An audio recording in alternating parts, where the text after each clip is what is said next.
momento por Radio TGAC, La Voz de Colomba, 99.1 FM. Escucharás Diálogos Ciudadanos, entrevistas con invitados importantes para conocer sobre temas sociales y de cultura política que formarán e informarán a los ciudadanos guatemaltecos, gracias a su presentador, Edgar Estrada. Y gracias al Centro de Investigación para la Prevención de la Violencia en Centroamérica, CIPREVICA. También puedes escucharlo por radio en línea a través del link www.fejer.org/Colomba.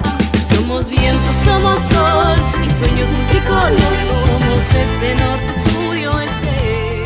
Somos historia, lienzo y canción. Amigas y amigos, muy buenos días. Qué gusto saludarles nuevamente a través de Radio La Voz de Colomba y su programa de los jueves en este horario, Diálogos Ciudadanos.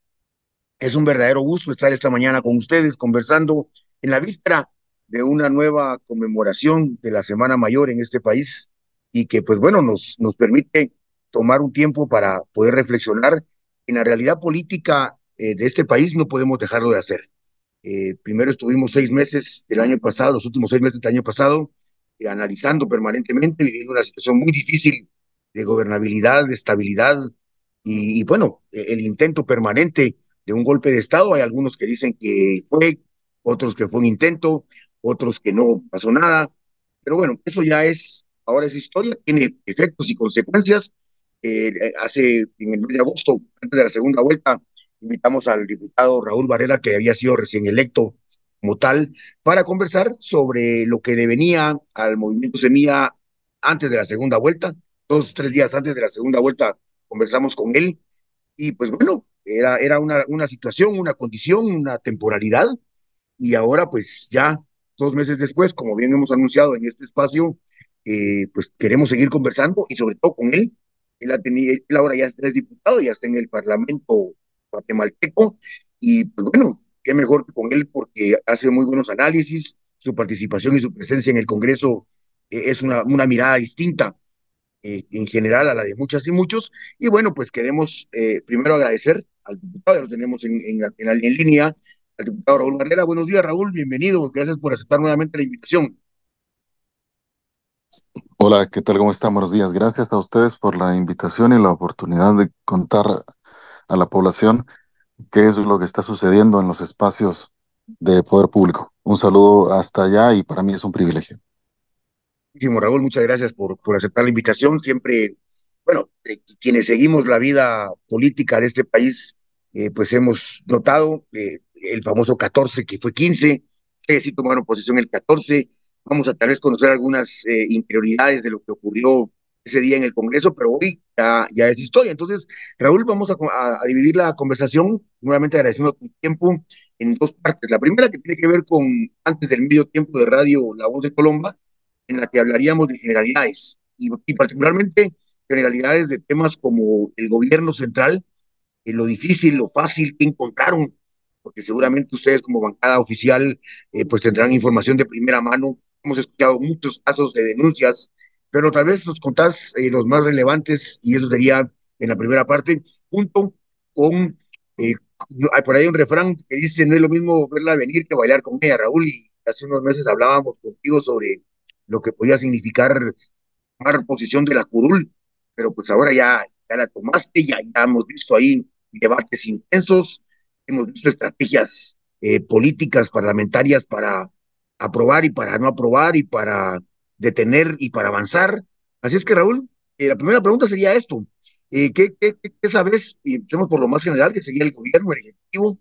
¿Qué sabes de qué ha encontrado el gobierno de Bernardo Arévalo y Karin Herrera al llegar y al encontrarse con lo que habían dejado los del Pacto de Corruptos? Lo resumiría en 2 palabras: desastre administrativo. Es increíble la catástrofe que la administración del presidente Arévalo encontró al tomar posesión del Poder Ejecutivo Nacional y las dependencias que dependen, o que están subordinadas a Presidencia de la República. Hablamos de los 14 ministerios y al menos 18 secretarías de Estado, 14 del presidente, 4 de vicepresidencia. Contrataron a última hora a todo el mundo cualquier cantidad de personas se sindicalizó como una maniobra, un artificio para prorrogar su permanencia en la administración pública, maniatar al nuevo gobierno e impedirle el desarrollo de las políticas públicas que vienen con ese cambio de gobierno. Algunos ministros nos han manifestado esta profunda preocupación por la mala utilización de las garantías laborales en aparente defensa, entre comillas, de los derechos y las garantías laborales de personas indeseables, gente que debería ser destituida de la administración pública por ser incompetente o por ser corrupta simplemente.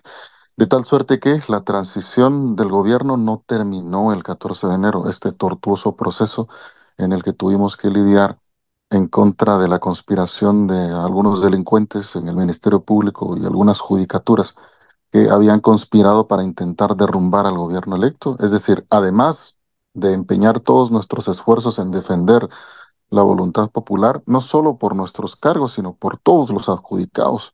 Hablamos de 4.336 personas que habían sido electas entre el 25 de junio y el 20 de agosto y que habían alcanzado el legítimo derecho de tomar posesión. Además de luchar por esas legítimas adjudicaturas y batallar todo el tiempo en contra de esta estructura criminal, que es el resultado de la colusión entre fiscales corruptos y jueces corruptos en el Poder Judicial. Además de eso, teníamos encima la tarea de la transición propiamente, el traspaso de mando. Pero esta transición no terminó el 14 de enero precisamente por el empeño constante y permanente de defender los resultados en las urnas, de defender la democracia. De suerte tal que la transición no terminó el 14 de enero.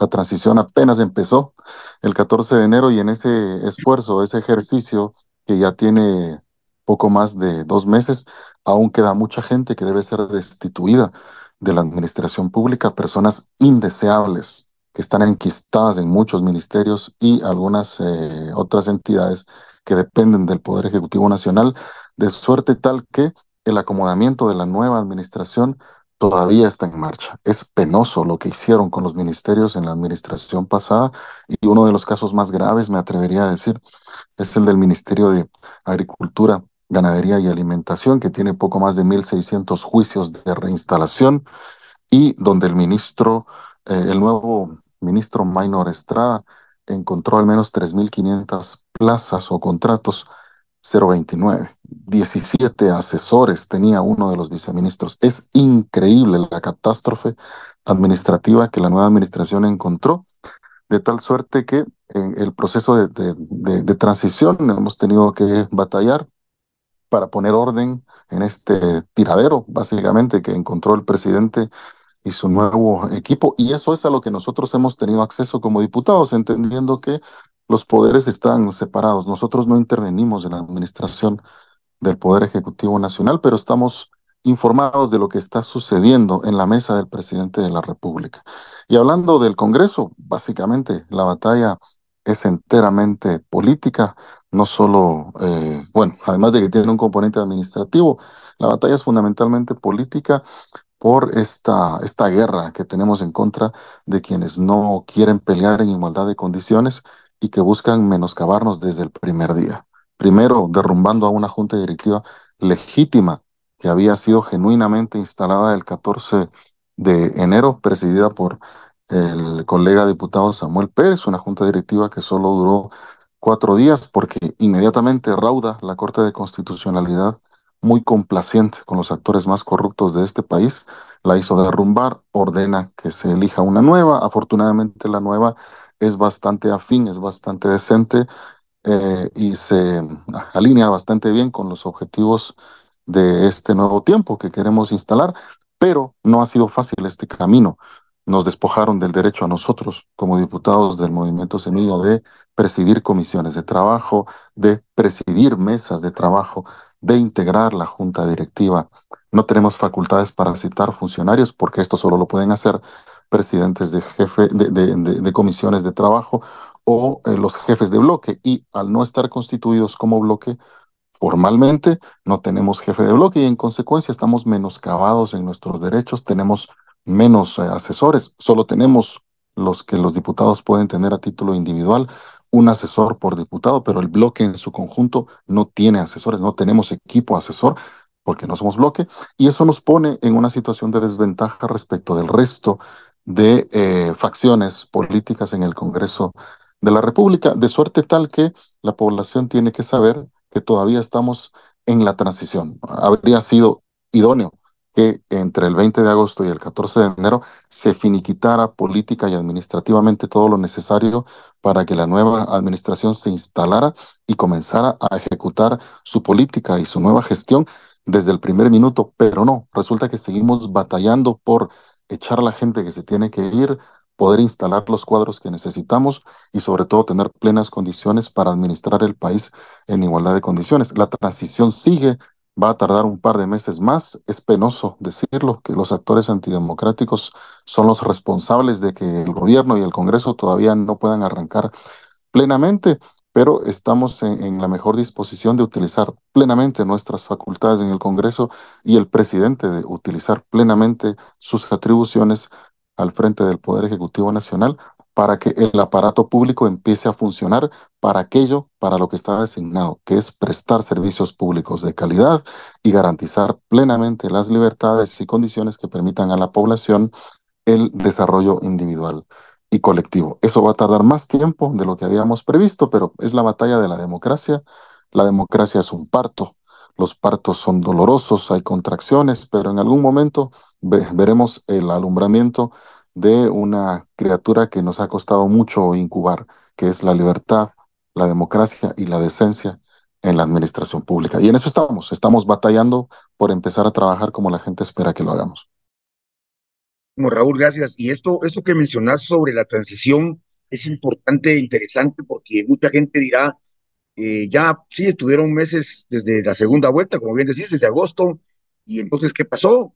Y es que realmente tampoco hubo un proceso muy sano de transición, eh, porque fue en medio de la lucha jurídica sobre si sí, sobre si no, sobre si toma posesión, y eso tampoco permitió, además, era muy difícil que el gobierno saliente, después de todas las fechorías que habían realizado, fuera capaz de ser transparente al momento de entregar. Pero en todo caso, como bien decías, es un proceso administrativo y no es de toma de posición, que cuando ya el 15 de enero se toma posesión del gobierno central, pues ya empiezan a verse estos dilemas. Además, para no sé cómo lo ves, Raúl, pero mucha gente dirá, ya tienen 2 meses. Recuerdo dos casos que pueden ser paradigmáticos. El de Alejandra Carrillo, en el Instituto de la Víctima, donde ahora está Alicia Hernández, en el aeropuerto. Eran dos lugares que todo el mundo sabe, eran cuna y eran nido de serpientes y de corrupción, y la gente hubiera esperado que pronto se resolviera el tema del despido de los directores y directoras, ¿verdad? Pero llevó tiempo, y luego vemos ahora cómo ya, por ejemplo, que el Ministerio de Economía, lo que mencionabas, el tema de los derechos laborales y los sindicatos, ha generado un revuelo importante, más allá de las demandas que decís que se tienen. Pero bueno, Raúl, gracias por esta información. Y ahora pasando a algo que es bien interesante, que es, seguramente soñaste, y lo platicamos en agosto, pero primero nos constatabas que no estabas muy certero de que entraras, luego se fue ya dando la lista de diputados electos de Semilla, luego ya en agosto ya estabas adentro, y platicamos contigo, y ahora la pregunta es, ¿qué soñabas antes del 14? Me recuerdo que el 13 de enero te vimos por ahí por la plaza, la ceremonia que hicieron estos grupos de pobladores originarios. Estabas a un día de tomar, casi fue la madrugada del 14, pero ¿qué soñabas sobre estar en el Congreso, sobre estar en una sesión plenaria, y cómo ha sido la realidad, Raúl, en estos 2 meses como diputado? Desde hace un tiempo en que tomé la decisión de dar el salto a la política, que no es un salto fácil porque la exposición es muy alta, hay mucho desgaste y este mundo no es para cualquiera. Lo quise hacer de forma trascendente y yo me tracé el objetivo de poder acompañar a un grupo de personas valientes, determinadas, decentes, que pudiéramos tomar decisiones en nombre del pueblo de Guatemala. La única forma de cambiar las cosas es tomando espacios de toma de decisión, es decir, accediendo al poder público, a los espacios donde se delibera y se decide qué hacer desde la administración pública, o desarrollarse bien en la iniciativa privada y generar fuentes de empleo, riqueza, ser un patrono decente, tratar bien a la gente, cumplir con la educación cívica y ciudadana. Solo hay dos formas de cambiar este país, desde el sector privado, siendo un agente económico responsable, o desde la administración pública. Como no se me da muy bien eso de ser empresario, no tengo muchas dotes para la administración privada, yo tomé la decisión de dar el salto a la administración pública, aunque no renuncio a mi deseo personal de tener un mi negocito en el futuro, una mi ferretería por ahí, una mi panificadora, algo que me permita incursionar en el sector privado, porque uno tiene que ir experimentando en la vida, pero mi principal vocación es el servicio público. Yo tomé la decisión de participar y de participar primero como un acompañamiento técnico, de tal suerte que el Partido Semilla me dio este altísimo honor de haber sido candidato a diputado desde el año 2019 con muy escasas probabilidades. Yo fui candidato en la séptima casilla por el Distrito Central, aceptando que era un bonito adorno en una lista. Uno de los diputados electos se comunica conmigo y me dice, mira, me gustaría tenerte dentro de mi equipo de trabajo, oportunidad que agradezco. Estoy en el Congreso durante 2 años, 2020 y 2021, y en el año 2022 paso de un despacho a otro de forma temporal, trabajo algunos meses en el despacho de otro diputado y en agosto del año 2022 cuando este diputado, que es Luis Fernando Pineda, se separa del Partido Semilla, pues entramos en una muy sensata comunicación y acordamos eh, separarnos, porque él se iba del Partido Semilla y yo soy una persona orgánica del Partido Semilla. Yo estoy en el Partido Semilla desde antes que este se constituyera como tal. Me afilié al partido en octubre de 2017 y este se constituyó en 2018. Entonces yo estaba determinado a consolidar la organización política. Soy una persona muy orgánica que cree en las instituciones. Me voy a quedar con Semilla hasta el último minuto en que el partido exista. Y con esa determinación, pues me postulo a la candidatura 2019, no gano, pero me llevan al Congreso como equipo técnico. En 2022 me separo laboralmente del Congreso y me dedico a actividades independientes y al mismo tiempo comenzar a perfilarme como candidato para 2023. Y en noviembre del 2022 me postulo internamente en el proceso de elecciones primarias para definir a los candidatos a diputados en la capital por Semilla y me adjudican la quinta casilla, una casilla que tenía muy pocas probabilidades de ganar y yo aceptando que tenía que esperar hasta una tercera ocasión tal vez para ganar el escaño, porque la tercera tal vez sería la vencida. En 2027 me arrojo con la misma entrega con que lo hice en 2019 y pues converso con algunos de los colegas que tenían más probabilidad de ganar una diputación y les pido una oportunidad para que me mantengan en el Congreso como un espacio de aprendizaje y también para hacer carrera parlamentaria frente a la altísima probabilidad de que yo no ganara la diputación, porque es muy difícil entrar al Congreso desde una quinta casilla en cualquier distrito. Y no se diga el distrito Guatemala, donde la población, perdón, el distrito central, donde la población es muy exigente. Pero parece ser que nuestra campaña en la capital fue bastante exitosa. Tuvimos el respaldo, el apoyo de mucha gente que creyó en nosotros y por una combinación de circunstancias que hay que examinar históricamente, nuestros aciertos más los errores de los adversarios, se genera una carambola, una combinación de circunstancias que nos permite no solo acceder a la segunda vuelta a nivel presidencial, sino también ganar más diputaciones de aquellas que habíamos previsto. Cuando a mí en el transcurso del conteo y de la adjudicación de los escaños, en esa histórica jornada del 25 de junio, me van diciendo, ya entró la primera casilla, ya entró la segunda, ya entró la tercera. Cuando me dicen entró la cuarta, yo comienzo a pensar, bueno, ¿y aquí qué está pasando? ¿Será Ya que estás podría adentro. entrar yo? Ya estoy dentro y cuando me avisan que con el 85% de los votos a la 1 de la mañana entró la quinta casilla y me dicen, Raúl, sos diputado electo, me tomó un tiempo procesarlo porque no estaba yo presupuestado para ingresar en esta elección y agradezco profundamente al pueblo de Guatemala que ha creído en nosotros y que se convenció de que seríamos una opción digna para luchar por sus deseos, por sus reivindicaciones en el Congreso. Y el resto es historia. Una vez que el Tribunal Supremo Electoral adjudica, oficializa los cargos el 12 de julio, una jornada también infame al mismo tiempo, porque ese día fue que comienza a conspirar este grupo de fiscales corruptos en el Ministerio Público junto con otro juez corrupto para intentar derrumbar los resultados del 25 de junio. Ese día el Tribunal Supremo Electoral hace oficiales los cargos, adjudica las diputaciones, anuncia la segunda vuelta entre la ahora presidenta Arevalo y la entonces candidata Sandra Torres, que por cierto nunca reconoció la derrota. Y desde ese momento empezamos a recorrer el país con dos propósitos. Primero, garantizar la victoria del presidente Arevalo, que era inminente. Lo más natural es que él ganara la segunda vuelta, pero había que asegurarlo de manera contundente. Y en segunda instancia, llevar un mensaje importante a la gente. Ustedes no van a tener que venir a buscarnos aquí a la capital. Nosotros vendremos aquí a los territorios a buscarlos. Esto tiene un costo, naturalmente, se gasta mucho en gasolina, yendo de arriba para abajo y está siendo un poco dificultoso estar en presencia de la gente en sus territorios, pero reivindico en este momento esa promesa. No queremos que la gente tenga que buscarnos en los despachos en la capital y que tenga que gastar su dinero y pagar un busito y reunir cualquier cantidad de recursos en viáticos solo para que un diputado los atienda. Es más barato que el diputado se desplace a los departamentos, que vaya a Génova, a Colomba, a Suchitepeques, a Huehuetenango, a Cobán. Así debería ser y entonces estamos en esa dinámica.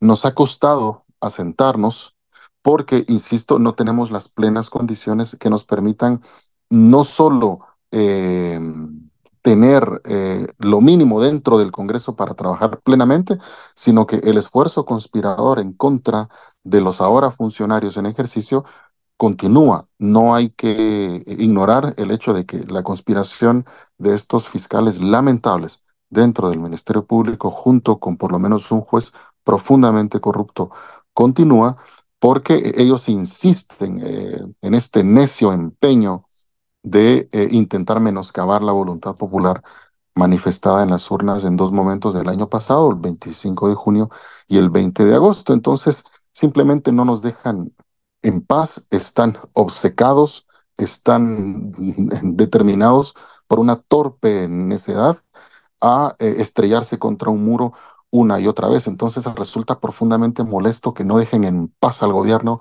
que no dejen en paz a los legítimos diputados electos del año pasado y tenemos que lidiar con todo esto. Al final éramos conscientes de que este camino no sería fácil.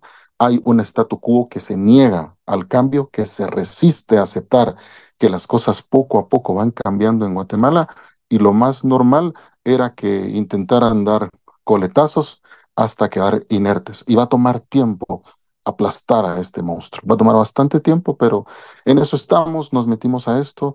Eh, Agradecemos profundamente el respaldo del pueblo de Guatemala, porque en la medida en que lo conservemos y en que nosotros demos pasos firmes y no los defraudemos con nuestras decisiones, creo que podremos mantener esa unión entre población y gobierno que muy pocas veces se da en la historia para garantizar el desarrollo de las condiciones que queremos crear para que la población pueda tener un país decente, que haya plenos derechos, plenas libertades, acabar con las extorsiones, tener precios más justos, cuidar los ríos, el agua, tener calles limpias, tener aceras, tener carreteras, un sistema de salud abastecido, escuelas funcionales. Todo eso es el resultado de un cambio que va a tomar tiempo y ese tiempo, ojalá podamos caminarlo juntos, los funcionarios con la población. Así que reitero una y otra vez el agradecimiento por acompañarnos aún hoy y reitero la promesa de que no los vamos a defraudar. Podremos cometer errores en el camino, naturalmente, este es un camino de seres humanos, los seres humanos vamos a cometer errores, pero la palabra decepción ojalá sea la excepción y que la norma sea la palabra satisfacción. Es lo que queremos todo el tiempo. Gracias, Raúl. Amigas y amigos, estamos en Radio La Voz de Colombia a través de su programa Diálogos Ciudadanos y esta mañana conversando con el diputado Raúl Barrera. Raúl, algo ya para cerrar este primer segmento, agradeciendo siempre, como siempre, tu tiempo, tu disponibilidad, además de tu compromiso y tu coherencia en el Congreso. Una pregunta de estas que siempre la gente se hace cuando juegan los cremas y los rojos y la gente se pone ahí toda energúmena y se pone hasta agresiva y violenta y después los jugadores se abrazan y se van a tomar cerveza juntos y son grandes amigos. Inclusive hay compadrazgos reales entre jugadores de un equipo y de otro. Y en el Congreso, Raúl, hemos visto las sesiones plenarias, esa tensión que hay entre el partido Vamos, por ejemplo, y el partido Semilla, entre ustedes los 23 y las 23, pero ¿cómo es la cotidianidad cuando te encontrás a un diputado como ¿cómo es que se llama? Ese que fue presidente, o que te encontrás a este Carlos Calderón, que son personajes así que de verdad se dan a odiar, Raúl. ¿Cómo es esto en lo cotidiano con ustedes? Pues es interesante contarle a la gente que dentro del Congreso nos increpamos cosas frente a las cámaras. Es una increpación genuina. Reprochamos la actitud corrupta o poco ética de algunos de nuestros adversarios, pero al final del día y al inicio del día también nunca sobra un saludable buenos días, que estés bien, ¿cómo estás? Es decir, conforme nos aparecemos ahí en el hemiciclo, cada vez que inician las sesiones plenarias, la mayoría de nosotros, por lo menos, tiene el urbanismo y la decencia de saludar a casi todos los actores políticos. Son poquitos los que esquivan el saludo de mano o simplemente pasan de largo hasta instalarse dentro de su escaño. Nosotros damos los buenos días a todos, incluso dentro de los recesos que se dan en la discusión parlamentaria. Algunos se acercan a preguntar, mira cómo está tu hija, mira cómo les está yendo en la bancada ya que no tienen asesores. Es decir, no todos los adversarios políticos son enemigos. Hay que distinguir la palabra enemigo de adversario. Creemos que en la gran mayoría, si bien existe la determinación de ser contrarios al gobierno, porque ahora ellos son oposición y nosotros somos oficialismo, en esa gran mayoría hay una mínima decencia como para dejar el debate político en lo político, sin personalizarlo. ¿Qué quiero decir con esto? Que yo creo que la violencia política está retrocediendo en Guatemala y esto es bueno. No quiere decir que no haya diputados matones en el Congreso, creo que hay un par de diputados matones todavía, gente armada, gente que es propensa a los conflictos, a conflictos físicos, a las vendetas, a, a llevar a lo físico el pleito político.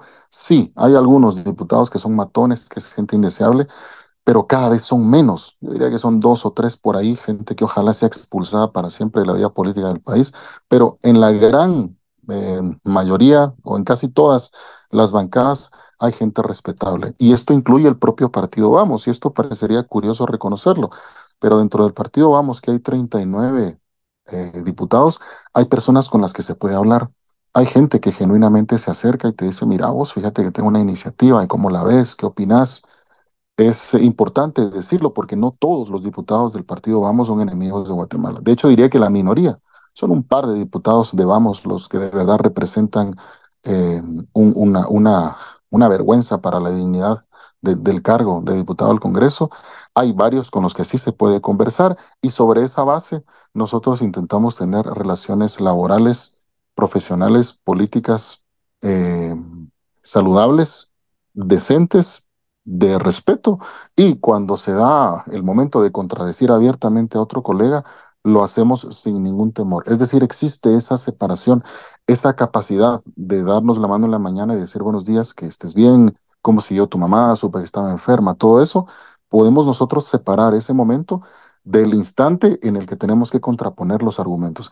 Y yo creo que eso es la democracia. La democracia está viva en Guatemala, la democracia se está desarrollando, está creciendo, y en la medida en que podamos exterminar para siempre los crímenes políticos, la violencia política, el asesinato político, que ojalá nunca más se vuelva a dar en Guatemala, en esa medida yo creo que podremos decir que a pesar de los conflictos, la democracia en Guatemala está avanzando. Es decir, yo celebro mucho percibir desde dentro del Congreso que la violencia política está retrocediendo, más allá de que, insisto, hay un par de diputados que sí son abiertamente criminales, que esperamos que no trasladen ese instinto criminal a la arena del Congreso ni afuera, que no se vean involucrados en la comisión de más crímenes, de más delitos. Algunos tienen notoriamente negocios ilícitos, tienen mucha más fortuna de la que un diputado puede legítimamente acumular en el transcurso de 4 años. Hay diputados que compran vehículos que cuestan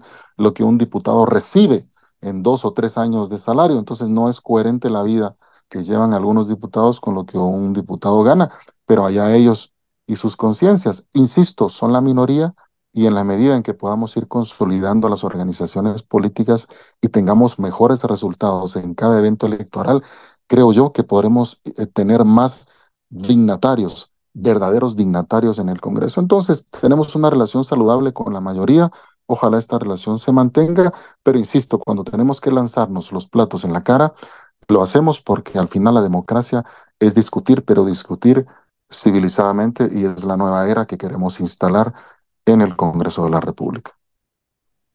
No, Raúl, muchas gracias. Bueno, miren qué interesante, amigas y amigos, esta mañana conversando con el diputado Raúl Barrera, ya no electo, sino ahora ya como oposición. Y pues, amigas y amigos, vamos a ir ahora a la pausa comercial de Radio La Voz de Colombia y pues regresamos en unos minutos, no pierda la sintonía hacer, Raúl, en este diálogo con el algunas diputado instituciones Raúl en Barrera. Particular. Tal vez si querés de último la USAC, además esta semana estuvieron con el procurador. Eh, ¿Por qué la idea de acudir con el procurador? eh, a pesar de cómo se ha comportado y cómo va, pero que realmente, como ustedes decían, es el procurador. ¿Cómo han visto ustedes la gestión y por qué, para un tema como el de la UTAC, acercarse con el procurador de derechos humanos?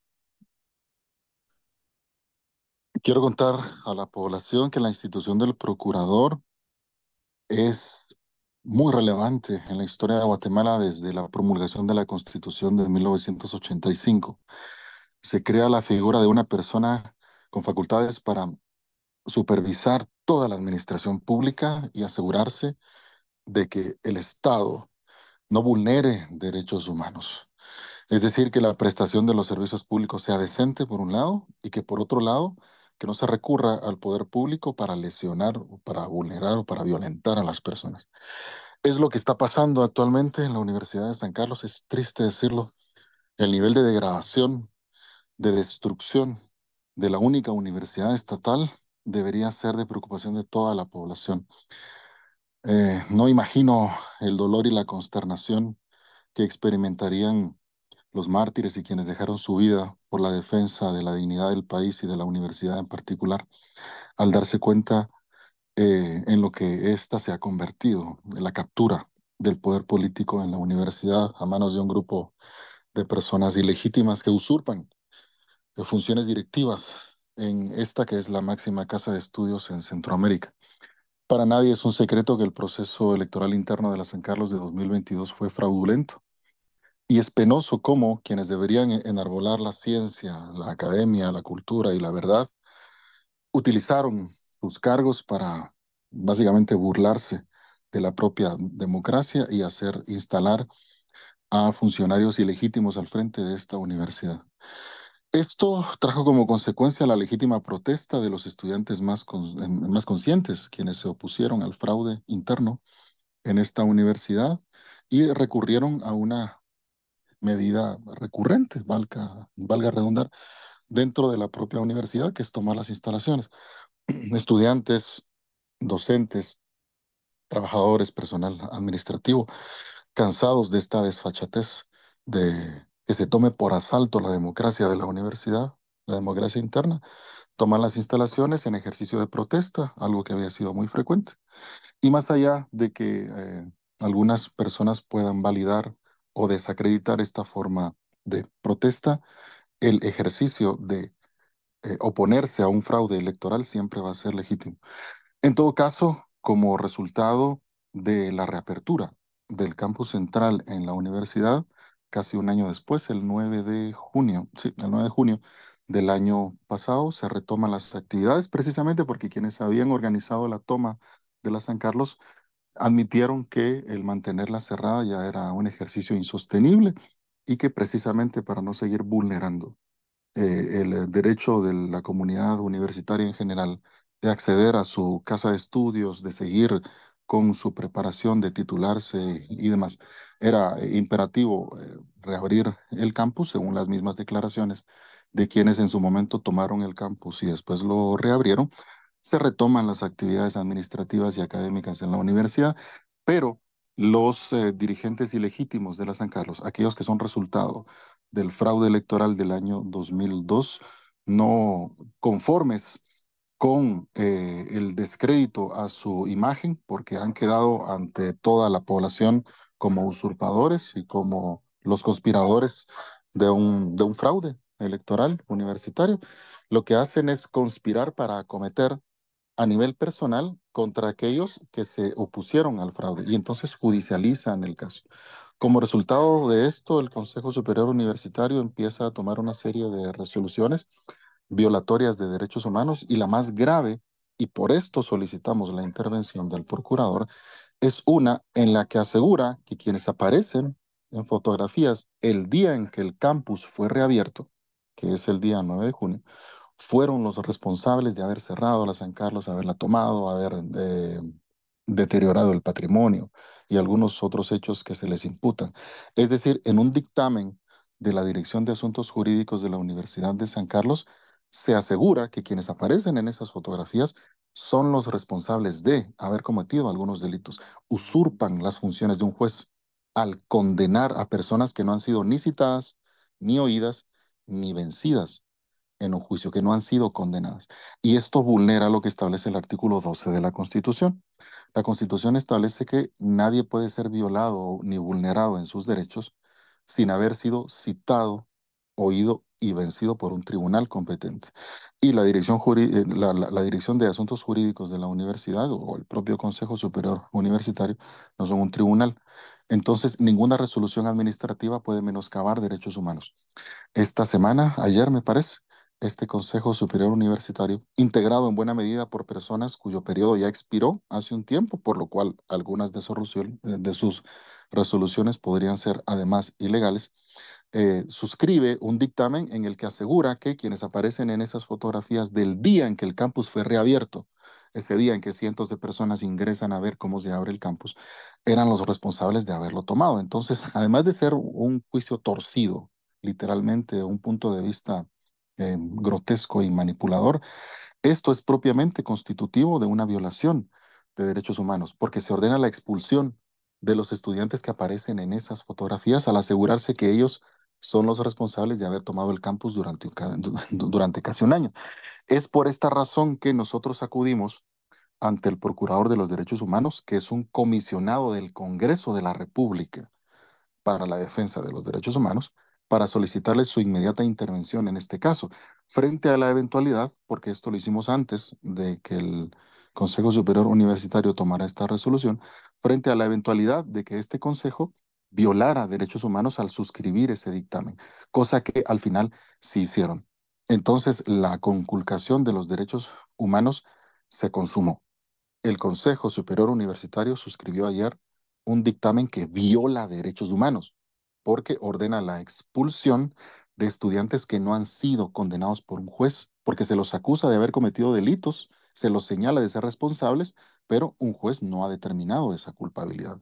Y en tanto estas personas no sean condenadas por un juez, no se las puede privar de sus derechos. En eso consiste básicamente este ejercicio y nosotros en ejercicio de nuestros mandatos en uso de nuestras plenas atribuciones, acudimos al procurador, que es nuestro comisionado para la defensa de los derechos humanos, para pedirle su inmediata intervención y nosotros queremos pensar que por la solicitud expresa que le hicimos, que fue tanto oral como escrita, va a intervenir primero para emitir una condena por esta conducta arbitraria de los miembros, de algunos miembros del Consejo Superior Universitario que se prestan a suscribir un documento que viola derechos humanos y en segunda instancia ojalá pueda eh, acudir a las instancias de protección de los derechos constitucionales, en este caso los tribunales constituidos en tribunales de amparo, para que en uso de sus facultades el procurador pueda promover una acción que permita la reinstalación y la eh, recuperación de los derechos que fueron violados cuando el Consejo Superior Universitario suscribió este dictamen. Esa es toda la historia. Hay un gran contexto político de adversarios dentro y fuera de la San Carlos que tiene otra naturaleza. Nosotros no creemos que el Procurador de los Derechos Humanos vaya a adoptar una postura para dirimir quién tiene o no la razón respecto del fraude electoral, que esto debe dilucidarse en los tribunales, pero sí es su entera competencia, es su plena jurisdicción intervenir para proteger los derechos humanos de los estudiantes, que en este caso se están violando varios: el derecho de defensa, la presunción de inocencia y el derecho a la educación. Se están vulnerando cuando se suscribe un dictamen que asegura que estos estudiantes, que son más de 80 hasta donde recuerdo, son los responsables de haber cerrado el campus y en consecuencia se los expulsa sin haber eh, previamente existido un proceso en el que son oídos, citados y vencidos en un juicio y condenados por un tribunal competente. Mientras no haya una sentencia condenatoria, a estos estudiantes a los que se acusa de ser responsables, no se los puede privar de sus derechos, y en eso consistió básicamente nuestra gestión. Esperamos que el Procurador de los Derechos Humanos, que es un comisionado del Congreso de la República para la defensa de los derechos humanos, pueda intervenir oportunamente para eh, eh, lograr la reinstalación no solo de los estudiantes en su calidad, sino para la defensa de sus derechos que, repito, han sido violados por un grupo de personas que son afines el sector más corrupto en la universidad dentro del Consejo Superior Universitario. Ojalá esto sirva de precedente para recordarle a la población que la autonomía de una institución, ya sea una municipalidad, el Instituto Guatemalteco de Seguridad Social o la Universidad de San Carlos de Guatemala, la autonomía no autoriza violar derechos humanos. Tenemos que dejar muy clara esa lección para el futuro.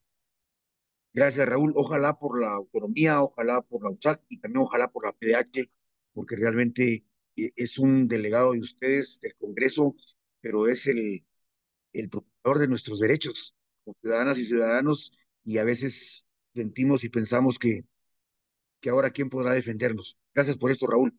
Raúl, nos queda ya muy poco tiempo, sabes que el tiempo se nos va, agradeciendo siempre tu espacio y tu compromiso, repito, pero tengo dos preguntas que no quiero dejar de hacer porque no siempre se puede tener a un diputado y menos al diputado Raúl Barrera.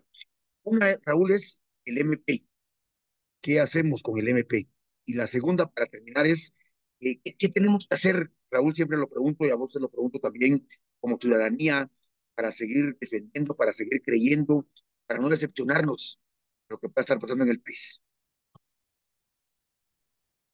El Ministerio Público hay que depurarlo, debe ser depurado. Las instituciones más importantes para garantizar futuro en este país son, en su orden, el Congreso de la República, que es el espacio donde se toman las decisiones para que el país avance o no avance; es la Corte Suprema de Justicia, que es el órgano que puede garantizar justicia o puede ser instrumentalizado para la persecución de adversarios políticos; y el Ministerio Público. Esas instituciones deben ser descontaminadas. El Congreso ya empezó su proceso de descontaminación, que hoy tiene más diputados decentes. La Corte Suprema de Justicia se renueva cada 5 años. A nosotros nos tocará integrar la Corte con la elección de nuevos magistrados antes del 13 de octubre de este año. Ojalá hagamos un buen trabajo y hay que vigilar por eso a las comisiones de postulación. Y el Ministerio Público va a ser trabajo del presidente de la República, a menos que estos actores corruptos tengan la decencia de renunciar. Parece que no la tienen. El presidente de la República tendrá la facultad de nombrar a un nuevo fiscal o una nueva fiscal en mayo del año 2026, que parece lejano, pero el tiempo es galopante y pasa muy rápido. Necesitamos que las instituciones vuelvan a servir para aquello para lo que fueron creadas: prestar un servicio público, dar esperanza a la población y garantizar plenamente los derechos y libertades de las personas. Para eso se crean las instituciones, no se crean para conspirar en contra de adversarios políticos. Y desde que tenemos absoluta claridad de que el Ministerio Público ha sido instrumentalizado en los últimos 6 años para perseguir adversarios políticos, el horizonte más claro que tenemos hacia adelante es indudable: hay que cambiar al fiscal general. Y solo hay dos formas de hacerlo: o renuncia por su propia decencia, si es que la tiene, o rehabilitamos el derecho del presidente de la República de destituir al fiscal general por causa justificada.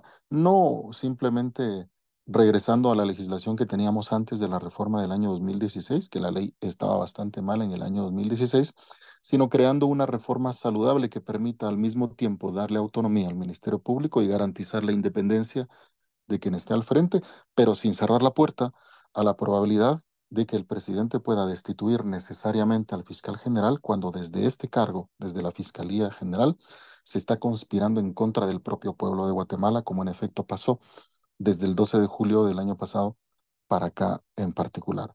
Si no logramos ninguna de las dos cosas, que estas personas indeseables renuncien de sus cargos, y si no conseguimos por vía del Congreso reformar de manera necesaria la ley orgánica del Ministerio Público, lo que nos queda es mantener el barco a flote, mantener la confianza ciudadana, seguir conservando esta unidad entre la población y su nuevo gobierno y garantizar que en el año 2026 la comisión postuladora que presente al presidente Arevalo esta lista de 6 candidatos a fiscal general haga un trabajo decente, de tal suerte que el presidente Arevalo pueda sustituir o pueda tomar de esta lista al sustituto de la señora Consuelo Porras, que dentro de 2 años se va a ir sí o sí, que el Ministerio Público recupere su función original y que deje de ser instrumento de represión. Y esto exige necesariamente que en el futuro quienes conspiraron para intentar derrumbar a un gobierno genuinamente electo sean debidamente juzgados y condenados.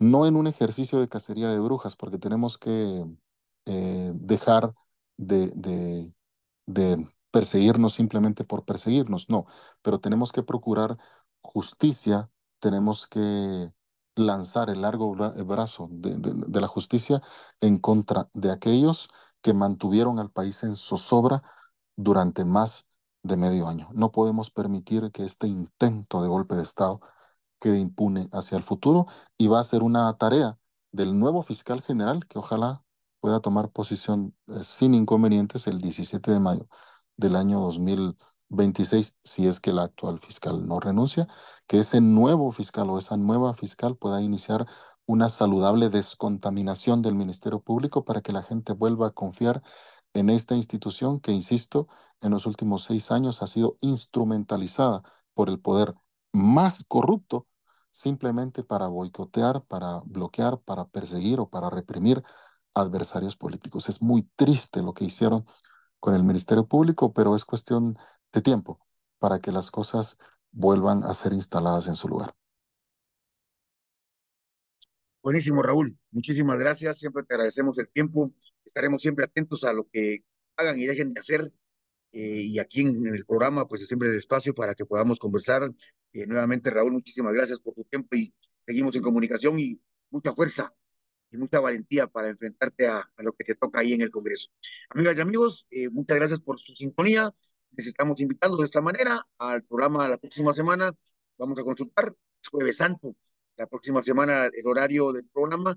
Veremos si hay programa, si sí, con mucho gusto. Si no, pues será hasta dentro de 15 días que podamos encontrarnos nuevamente en Radio La Voz de Colombia, en su programa Diálogos Ciudadanos. Un verdadero gusto, que estén bien y nos escuchamos en una próxima ocasión. Hasta la próxima.